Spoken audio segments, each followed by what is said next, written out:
Good Sunday to everyone. Good afternoon. I hope you guys have been enjoying your weekend. Of course, this is the Good Things Jackson Show. I'm your host, Brad Kamikaze Franklin, and we are here to talk about all of the good things Jackson. All right? If you're tuned in to hear something negative, if you're tuned in to hear some mess, or if you're tuned in to hear any scuttlebutt, this is not the show for you. We are here to change the narrative about Jackson, Mississippi, and we want to do it one show at a time, one guest at a time. We want to make sure that you guys continue to stay informed about what's happening in your city and your state, and we'll try to make sure that we have the guests here that are going to give you the information that you can be abreast of what's happening in your city and your state. Of course, we have some really great guests lined up for us today, and of course, we're going to start with our first guest in studio. We have State Representative Zakiya Summers in the building. Thank you for being here. Good afternoon. Thank you for having me. It's a pleasure to be here with you. We appreciate you being here. And I was telling Chris last week that you guys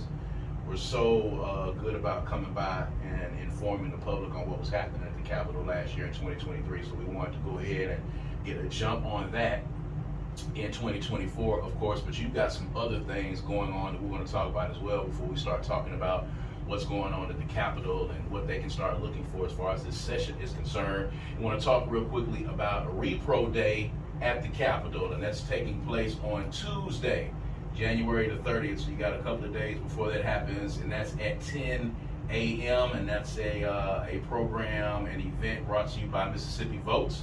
And you will be there, so talk a little bit about you and what you're going to be doing in your guest speaker role, and talk about what Repro Day at the Capitol is all about for the folks that might not know. Absolutely. And before I get started, Brad, let me first give a big shout out to my girl, Nashambi Lambright Hinds. Today is her birthday. Happy birthday! Yeah. Nashambi has been instrumental in my life and really got me on the road of knowing and learning about advocacy. Mm-hmm. And so Reproductive Day at the Capitol is all about advocating legislators around reproductive justice issues. As the listeners know, after Mississippi filed the legislation to roll back a right for a woman to be able to choose what happened with her body, the Supreme Court then struck down Roe v. Wade, and we've been seeing conservative legislators all across the country continue to roll back rights for women. Mm-hmm. And so on this day, we're going to be talking about that issue, and we're also going to be educating the young women that are part of this partnership between Mississippi Votes and Planned Parenthood on a piece of legislation that I am sponsoring in coalition with the Mississippi Legislative Black Caucus. It is called the Right to Contraceptive Act. Okay. We have been informed, not rightfully so, but we've heard from various leaders that they would even consider making sure that Mississippians don't have a right to contraception. And we even saw that in the opinion from Supreme Court Justice Clarence Thomas when they rolled back Roe v. Wade. So we are taking a proactive approach in saying that women deserve a right to choose what happens with their lives. They get to determine whether or not they want to become parents or not, and they should have a right to contraception. We're talking about condoms, IUDs, birth control pills, those kinds of very important medications that individuals need to be able to determine whether or not they are ready to raise a family or not. Right, and that is very important. Now, if I'm not mistaken, as far as the ballot initiative is concerned, that's one of the issues that are being raised. Of course, the opponents of this in the legislature are trying to make sure that abortion is one of the things that cannot be added to the ballot initiative, correct? That's exactly correct. So on Wednesday, the House passed a bill to put the ballot initiative process back in place. Chris Bell, who is the Representative Christopher Bell, who's the chairman of the Mississippi Legislative Black Caucus, said what we just sent over to the Senate was a Ford Pinto because it was ready to blow up. And the reason why and I even characterize it as a hoopty, okay? All right. The reason why we say that is because this bill had so many exceptions in it that keeps people from being able to raise the issues that are most important to them and get them on the ballot. One of them being abortion. So it outright says that if you want to do a ballot initiative, it cannot include anything dealing with abortion. It also cannot include anything that would take money out of the state treasury. And it's like 7 or 8 different exceptions. And what we're saying is that this is not giving Mississippians their full voice to be able to impact policy. We know that in a supermajority legislature, we don't always get to see the issues that we would like to see raised or the legislation that we want passed. This is the opportunity for the people in Mississippi to say, we want to put this issue on the ballot. We want people to be able to vote for it just like they did for medical marijuana, for voter ID, for personhood, vote them up or down. Well, this bill says before you can even put it on the ballot, the legislature will determine whether or not we're going to accept it, reject it, or propose an alternative, which is not giving you direct democracy via the ballot initiative. This is a process. We still have an opportunity to make amendments to change it as it goes through the process to the Senate. But we need the listeners to be aware of this and get in touch with their legislators and let them know what they want to be a part of the ballot initiative process. Okay, so the ballot initiative is, of course, one of the things that is on the table, but there's several other issues. We talked about it last week with Representative Chris Bell as well, but I want to get your thoughts and from your vantage point of what you've seen happening right now. One of the first things is you spoke about the Legislative Black Caucus, and on Wednesday you guys had a press conference where you were kind of laying out your agenda for this particular session. For our listeners that were not able to hear the information at that press conference, talk about some of the things that were laid out. What is the agenda of the Legislative Black Caucus? What are some of the things that they're going to be targeting in this session? Sure. So just to continue the conversation around the ballot initiative process, what we want to say, what we want to see, and what we say is the solution to this is simply changing the congressional districts in statute. The whole reason why it was struck down by the state Supreme Court during the medical marijuana fight was because the signatures that were collected were based on the old 5 congressional districts. Well, because the population has reduced over the last 20 years, we're now at only 4 congressional districts. Congressional districts means that the individuals that represent us in Congress, in the U.S. House of Representatives, like Congressman Benny Thompson. So all we're saying is let's just change it from 5 to 4 and we can restore the ballot initiative process. So that's one piece of our agenda. Yep. The other piece is around access to health care. And of course, we have been proponents, ever since the Affordable Care Act was passed, we need Medicaid expansion in the state of Mississippi. Now, we have new leadership in the House. We just this year elected a new Speaker of the House, Representative Jason White. Representative White has already told us that he is willing to talk with us across the aisle, get with his caucus as well as the Senate to determine how we can expand Medicaid. Yeah. Now, we may not be able to call it that. We may have to call it something else. And, we have to be very careful about how we message it because we don't want our Republican colleagues to not even want to have the conversation before we can get there. The other piece of health care is, of course, maternal health. So in addition to the Right to Contraception Act, we're also going to be pushing legislation that helps train healthcare workers on implicit bias. This is one of the issues that we heard from the health department, particularly from Black women, from Black families. When they're going to see the doctor, they feel like they are being mishandled, mistreated, as if pain is not real for them. I even heard a story where there was a woman who had gone to the doctor and she kept hitting her head, and the nurse said that they were going to refer her to the psychiatry department because they thought it was something wrong with her. Well, we know with Black women, we hit our head sometimes, we itch, we got something else going on with our head. Right. So it's important to understand those things about our culture, and we think that the implicit bias issue will help with the maternal mortality issue. That's huge. So the thing for me is that you guys are having, in my opinion, to I won't say sugarcoat the conversation, but you're having to kind of present a Trojan horse, almost as it seems, to get your Republican colleagues to even have this discussion.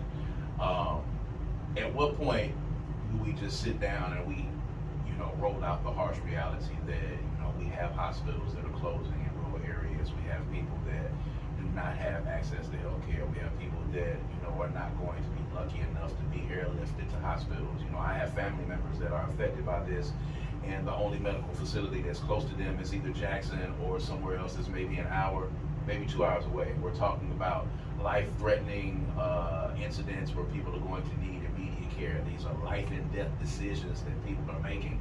Why do you think your colleagues, and just be as blunt as you wish to be, why do you think your colleagues are so against expanding Medicaid? Is it because it was something that's brought up in a previous administration? Is it because, why do you think that is? So let me be clear. Everybody knows what the issue is. And Democrats for a number of years have been pounding the pavement very hard about the realities of healthcare in the state of Mississippi. What's been happening to marginalized communities, what's happening to rural communities, and with hospitals in those communities. So that's not new. They already know that. Yes. I think the issue has been that the leadership has ruled with an iron fist and has already directed them to not even want to consider to have the conversation for fear of being ostracized, chairmanships being taken away from them, resources being taken out of their districts, or them losing their seat altogether because they put an opponent in their race. Right. Now we have an opportunity with this leadership under Speaker White to say, we know that this is an issue, we want to talk about it, we want to figure out what we can do to help make this happen in the state of Mississippi. So now it's just a matter of us coming together. They may have a plan that we may not like, we will have a plan that they may not like, but finding consensus between those plans to finally get it done. And I think this is the year to get it done because it's the first year of the term. We don't have to worry about re-election for another 4 years. And so we can finally get this done, help our hospitals, help our communities, help our families. So you do have a new speaker, Speaker White, as you spoke of, Representative Bell, and I talked about it on last week, but I want to get your thoughts on it. Do you see any significant change? Do you see any significant change in the energy? What about this new speaker, impresses you and motivates you to think that something will be different? Because we know we had an extremely tumultuous session in the last legislative session, and of course we need this to be different. So where do you think we're headed? I am cautiously optimistic about Speaker White, and I say that because I know the letter that's behind his name, and I know that he still has certain principles and values that align with his party that don't necessarily align with mine. But here's what I have observed. Speaker White has already appointed black chairmanships to several committees, as well as black vice chairmanships to several committees. He has been very transparent with us about what he can do and what may not be able to get done this year. He has had candid conversations with us about some low-hanging fruit that we think would be huge wins for black Mississippians. For example, I have a colleague from Columbus, Representative Kareem, who's been introducing legislation to separate Robert E. Lee from Dr. King's holiday. Right now, they're celebrating on the same day. Yeah. Speaker White has already told Representative Kareem that he believes that's something we can get done this year. I've also spoken with Speaker White about passing the Crown Act.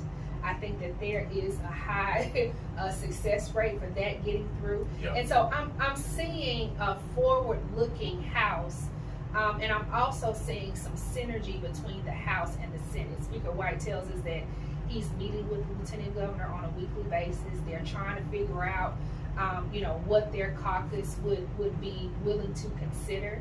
The fact that Speaker White was unanimously voted on and he's talking about Medicaid expansion shows me that he has the kind of leadership to get people on board. And so our leadership also has to be in a place where we can't be so radical about some of these things, about the things that we really care about. We have to find that fine line to be able to communicate with our colleagues to finally get some things done that are going to help black people in the state of Mississippi. Well, it's good that you are optimistic, and we'll see, how we'll those see. things We'll see how it plays out. So one of the things that's happening right now that, is a big story with a lot of Mississippians, of course. We have a lame duck governor who, of course, in these instances when they're in their last term and they can't be reelected, it's about legacy at this point. Yeah. It's about trying to do things that people will remember my time in office. I'm trying to bring big things in. I'm trying to secure big things. So one of the first couple of things that he's talked about here early on in the year, in the 1st of January, is the quote-unquote jobs that he's bringing into the state of Mississippi. One of the issues though that I think I have and a lot of the voters and a lot of you guys have is that not a lot of these jobs are going to be helping people west of I-55 to prosper. A lot of these things are taking place just on the outskirts of Jackson. A lot of these things are taking place in other areas of the state where they're not going to particularly benefit the state or the city. We're talking about what's going on in Holly Springs right now and that development. Talk a little bit about your feelings on this quote unquote economic expansion or this economic development that the governor says that he's bringing into the state of Mississippi, and how none of that is really actually touching Hinds County, and if there's anything at all that can be done to kind of supplant that. So Governor Reeves, and this is my first experience with this, we've already had 2 special sessions within a session. I've never done that before, so it's been really interesting how this has played out in the political process. Of course, the first special session was around this big economic development project up in Marshall County, as you said, in Holly Springs. It's a $1.2 billion investment that's going to create electric vehicle batteries. And then just last week, we passed a $10 billion investment project in Madison County that's going to bring Amazon to the area for what they call these mega data centers.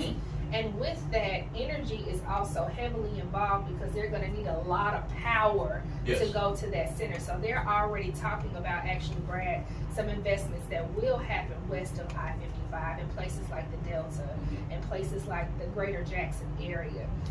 In addition to that, because the project is going to be in Canton, we're talking about 30 miles from Jackson. So there's an opportunity for Jacksonians and folks in this metro area to be able to get really good paying jobs. And we know that our communities need good paying jobs. Now, I have to push back a little bit on the argument around no investment on the west side of I-55. Now, I will agree with you that we have not seen the level of infrastructure investment as we've seen on the east side of Mississippi. But I had someone ask me a question last week, and he was a lobbyist, and I was talking about the need to have economic development, particularly in West Jackson, which is the area that I represent. And he asked me, he said, do you have sites prepared right now for that kind of project? And I had to think about that. I said, you know what? I'm not really sure. What I need to do is do my job, do my homework, get with the Economic Development Agency of the county and get with the players, bring everybody to the table. So if that is not the case, we can begin to prepare these sites for new development that will come into the area. The projects that we passed and that we have agreed to invest in, these have been decades in the making. They just didn't come up. Now, we know that the state has played a major role in that, but also some of these projects will receive new infrastructure dollars. So I would just say this. We have to do our part. We have to make sure that we have something ready. We have to show a plan of progress so that when the time comes and the governor is ready to invest, we can say, you know what, Governor, we have a project over here in West Jackson or in Hinds County. We think we can get that done here. We have the people that can also work these jobs. So we got a little work to do. That makes total sense. You do have to have the site. If the jobs come in and if the building and the infrastructure comes in, you do have to have a place to put it. So I would agree that, some due diligence needs to be done on that side. And let me also say this too, Brad. We're in a really good space right now. We have Willie Simmons, who is our transportation commissioner, also the chairman of the commission right now, who has committed himself to doing all that he can to help rural communities, black communities, west side of 55. We also got Zakiya Summers as a public service commissioner, the first black public service commissioner who was instrumental in the project that we just passed in Madison County and said, before we tear down anything, let's see how we can build something up to help these communities. So progress is coming. We know that progress can be slow, but that's why it's so important to have people at the table. And that's why it's so important that voters get engaged and get out and vote and support people who want to be at the table that can bring resources to our communities. I thank you for that response, because I think in a lot of instances, because me at first glance, knowing how rocky that last session was, to me at first glance, I'm just going to be honest with you, it just looked like, the governor was being petty about where he was placing these particular businesses. I'm going to give jobs and I'm going to give development to everybody outside of Hinds County, particularly Jackson, because I don't like the way that Hinds County and Jackson treated me in the last session. That's what it seemed like. But, you know, when you speaking, you know, from a closer eye, you know, you do have to have the space and the land available to be able to do these things. So we do need to make sure, even if that's the case, we do need to make sure that we've got some. And I mean, don't get me wrong, Governor Reeves and I, there are a lot of things that we do not align on, right? But I am choosing to not be a part of the problem, but let's try to be a part of the solution. Indeed. And in order for me to present the solution, I want to make sure that I got all my facts in order before I say that he's not willing to do anything or he's not going to do anything. I want to first be able to present him something that he can at least consider. That makes a lot of sense. Yeah. So let's talk again before we get out of here about the Legislative Black Caucus. Let's talk about, you know, the last election with Brandon Presley and Tate Reeves. Representative Bell and I talked about that a lot. We talked about a lot of, and you and I talked about a lot of the issues that existed within the Democratic Party. A lot of the issues that existed between the party and the Legislative Black Caucus, and there seemed to be a boondoggle and a few obstacles that were existing that kept people from working together and meshing well together. And he stated that, you know, that was a good possibility that some of that kind of spilled over into the governor's race, and had things been a little bit more cohesive, maybe there would have been a different outcome. You are on that committee, you know, you've been able to see this closely. We have a new person running the Democratic Party in the state of Mississippi. So how do you see those relationships fleshing out in 2024? So, you know, of course, as a Democrat and as an officer for the state Democratic Party, we were disappointed in the outcome of the governor's race. You know, of course, we know that. But we did get, as I said, Commissioner Stamps in. And we were able to reduce the margin that we saw the last 4 years. Absolutely. So we are making progress. I continue to be very excited about the leadership of Chairman Sherry Taylor, who is also my colleague in the House. We are getting organized. We just had a training last weekend because we're preparing for precinct caucuses. Precinct caucuses are the first step to organizing the state Democratic Party under the congressional districts and then in our state convention, so we can choose our candidate for the primaries. And so if you are interested in being a part of your precinct caucus, then you need to call the state Democratic Party and we can get you plugged in. But I think that we're headed in the right direction. The fact that we were able to lessen that margin and see the progress that we saw in the last election shows me that a Democrat can be elected and can win statewide office. Now, we also saw some counties doing some unjustly things in terms of our elections process. And this is not to throw anybody under the bus, I'm just giving the facts, just the reality. In Hinds County, we had about 18,000 people that were purged. Now, if you compare that to the next largest county, which is DeSoto County, they had about maybe 600 or 800 people that were purged. When you talk about 18,000 people, that's a lot of people that are removed from the voter rolls. On top of the blackest county. In the blackest county, in the blackest state in the union. And then in addition to that, you know, you don't have the number of ballots that you need for people to be able to vote. So we've got some work to do to make sure that Jacksonians, Hinds Countyans have unfettered access to the ballot box. I think they are putting those things in place to make sure that that doesn't happen again. And then we're also looking at legislation that will help that process. We need stuff like online voter registration. We need things like early voting that encourage people to be able to get out and vote without any barriers. But I think we're heading in the right direction, Brad. I really do. And I'm excited about it. That's good. So real quick, for people that are just tuning in, Repro Day at the Capitol, talk about that again, give the time, talk about what that's about. That's on Tuesday, so they've got opportunity to get ready and come through and check that out. That's right. So Repro Day at the Capitol is Tuesday, January 30th from 10 a.m. to 12 p.m. Central. We will be on the 4th floor of the state capitol. This is a program that's put together by Mississippi Votes One Girl, One Vote and Planned Parenthood Southeast Advocates. I will be one of the guest speakers talking about the legislation that we are introducing and what's going on with reproductive justice in the state of Mississippi. If you would like to come, just come on. You don't even have to RSVP. Just come on, because the Capitol is a public building. It is the people's house. That is your building. That is your house. You can You walk have in there anytime every you get ready. opportunity to come in and watch what we're doing and get engaged on what we're doing. So I hope to see you on Tuesday. I walk in there right now. Don't walk in there crazy. Right, exactly. You can't walk in there. Just can't walk in there any kind of way now. That's You want right. to make sure y'all doing things the right way. Representative Zakiya Summers, thank you for joining me. Thank you. For always keeping us informed. And of course, we are definitely going to have you back as this you. session goes along, especially because I know something's going to pop up. Oh, no that doubt we're about going to it. need to talk about. We're going to Everybody take a have a quick good week. Yes, when we take a quick break, when we come back, we got two other guests.